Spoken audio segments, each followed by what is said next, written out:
L'année touche à sa fin, tout comme certaines de nos franchises préférées. Salut tout le monde, c'est Xavier, bienvenue sur Watch Mojo Français. Aujourd'hui on se retrouve pour le top 10 des meilleurs films de 2019.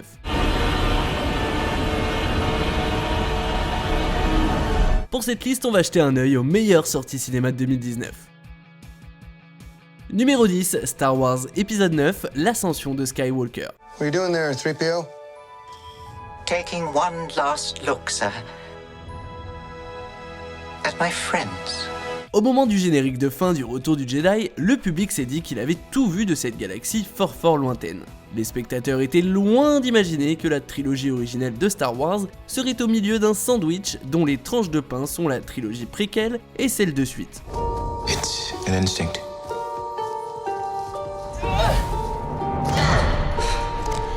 A feeling. The Force brought us together.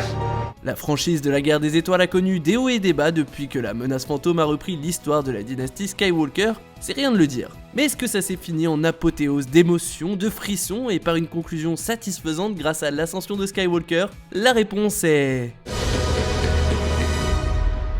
The Force will be with you. Always. Numéro 9, The Lighthouse. What's a timberman want with being a wickie? Just looking to earn a living, just like any man. Starting new.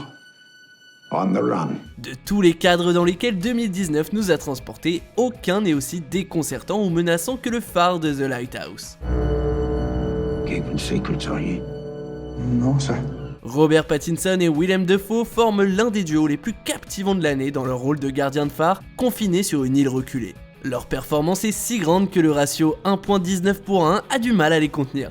Et le format apporte une note claustrophobique à l'expérience, tandis que la tension grimpe et que la folie s'abat avec fracas. How long have we been on this rock? 5 weeks? 2 days? Help me to recollect.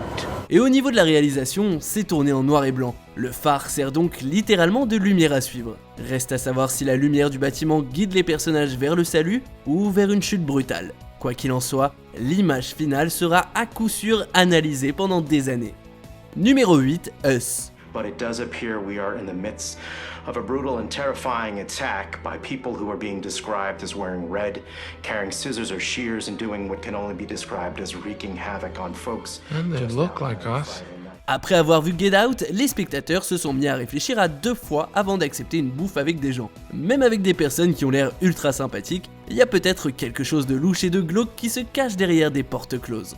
Jordan Peele explore des thèmes similaires dans Us en mettant l'emphase sur la part obscure qu'il y a en nous-mêmes cette fois. Alors qu'est-ce qui vous fait le plus flipper? Vous faire torturer par un inconnu ou par votre propre ombre?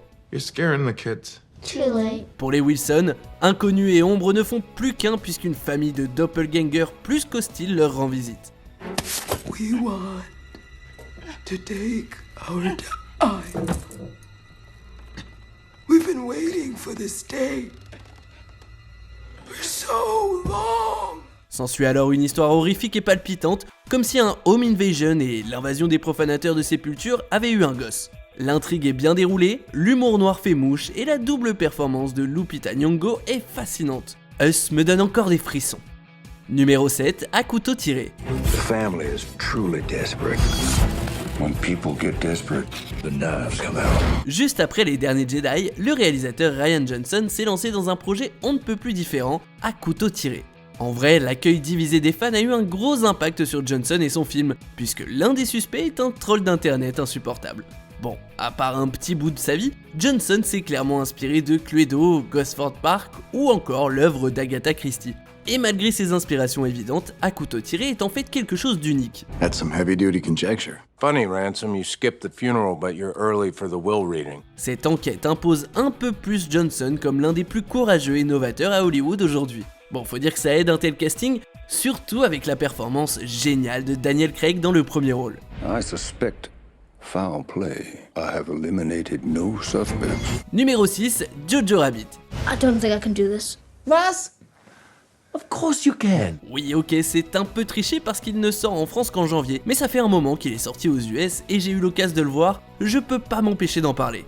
Vu le sujet plus que chaud, c'est pas étonnant que cette satire du nazisme soit qualifiée de tout un tas de choses, de créatif et osé à offensant et irresponsable. Les producteurs de Mel Brooks et Jeux dangereux d'Ernest Lubitsch avaient reçu un accueil similaire. Tout comme ces films sont devenus des classiques de la comédie, j'ai confiance en Jojo pour suivre la même voie. N'ayez pas peur d'entrer en salle pour voir ce portrait désopilant d'Hitler par le réalisateur Taika Waititi, mais faites gaffe, c'est quand même une histoire chaleureuse et douce amère. You're not a Nazi, Jojo. You're a 10-year-old kid who likes dressing up in a funny uniform and wants to be part of a club. Teinté d'immaturité, le film est quand même pertinent, malicieux mais innocent, imaginatif mais honnête, et s'adresse à l'enfant qui est en nous.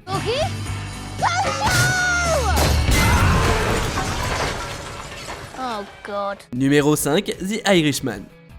De Niro, Pacino, Pesci, Scorsese, j'ai besoin d'en dire plus. I want you to meet my cousin, Russell Buffalino. Better watch, there's a lot of tough guys around here, did he tell you? The Irishman, ce sont les chroniques de la relation fascinante entre le tueur à gages Frank Sheeran, le dirigeant syndicaliste Jimmy Hoffa et le parrain mafieux Russell Buffalino. Frank finit par voir les deux autres comme ses frères, ce qui amène à un troisième acte parmi les plus tendus et déchirants et qui nous hante de l'histoire du cinéma. Hiya, Frank. Would you like to be a part of history? Yes, I would. Big business and the government are working together, trying to pull us apart. Something's gotta be done. Non seulement The Irishman se fait une place parmi ce que Scorsese a fait de mieux, mais devient déjà une des références des films sur le crime organisé. Tout comme Le Parrain ou Il était une fois en Amérique, c'est un film qui donne l'impression qu'on a vécu la vie d'un autre au moment où il se finit. I know things they don't know I know. Et de la même sorte que la vie peut se passer en un clin d'œil, les 209 minutes du film paraissent incroyablement trop courtes. Numéro 4, Joker. En parlant de Scorsese, tiens, Joker sent bon son influence de Taxi Driver à La Valse des Pantins. You can say that again, pal. Sacré boulot qu'a fait le réalisateur Todd Phillips, touchant au thème de la violence par arme, de la lutte des classes et de la santé mentale à travers les yeux du vilain iconique. Ça donne une étude de caractère captivante, doublée d'un reflet éprouvant de notre monde. For my whole life, I didn't know if I even really existed. But I do. And people are starting to notice. Tout est bon techniquement, de la réalisation de Phillips à la photographie si particulière de Laurence Sher, en passant par la musique troublante d'Hildur Guðnadóttir. Mais clairement, c'est la performance de Joaquin Phoenix qui porte le film au sommet. Is it just me? Or is it getting crazier out there? Ce jeu d'acteur, sans doute celui de l'année, voit Phoenix interpréter un Arthur Fleck devenir lentement une froide menace, avec la théâtralité d'un Alex Delarge, la nature dramatique d'un Norman Bates et bien sûr, l'attrait du personnage de comics qu'il adapte. Numéro 3, Avengers Endgame. Si Joker est une prise de risque, à ses débuts, le MCU était un pari comme l'industrie n'en avait jamais connu avant. This is gonna work, Steve. I know it will. Because I don't know what I'm gonna do if it doesn't. Et pourtant, Marvel n'a cessé d'en tirer les bénéfices, que ce soit avec Captain Marvel, Spider-Man Far From Home ou bien sûr Avengers Endgame. La fin de la saga Infinity est largement à la hauteur de nos attentes. Avengers!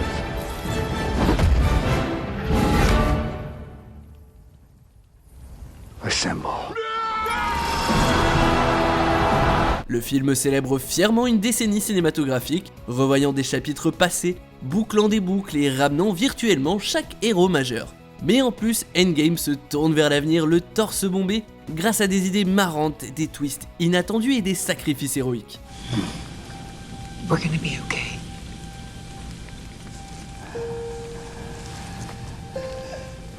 You can rest now. Tout ça culmine dans le final le plus ambitieux vu dans un film à ce jour. Si j'osais, je dirais que c'est le triomphe du cinéma. Numéro 2, Once Upon a Time in Hollywood.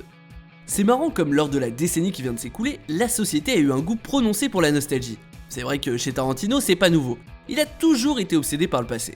Once Upon a Time in Hollywood, c'est la lettre d'amour du réalisateur à une ère disparue du cinéma. It's official, old buddy. I'm has-been. C'était en apparence une époque plus innocente, mais quelque chose de bien sinistre se tramait. Charlie's gonna dig you.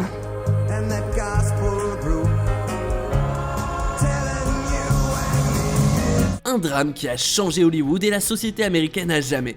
Et dans ce film envoûtant, Tarantino va à l'encontre des attentes des spectateurs et surprend son monde. In this town, that can all change like that. On se retrouve devant un conte de fées improbable, une exploration osée d'une histoire alternative, mais aussi une histoire d'amitié très drôle portée par 2 performances stellaires de Brad Pitt et Leonardo DiCaprio. Avant de dévoiler notre vainqueur, voici quelques mentions honorables. Thea, you can't kill the bearer of your marker. I didn't kill you. I just shot you. Nice suit. Good to see you too. It's a beautiful day in this neighborhood, a beautiful day for a neighbor. Would you be mine? Could you be mine? This is Major Roy McBride. I'm attempting to reach Dr. Clifford McBride. This is Dr. McBride's son.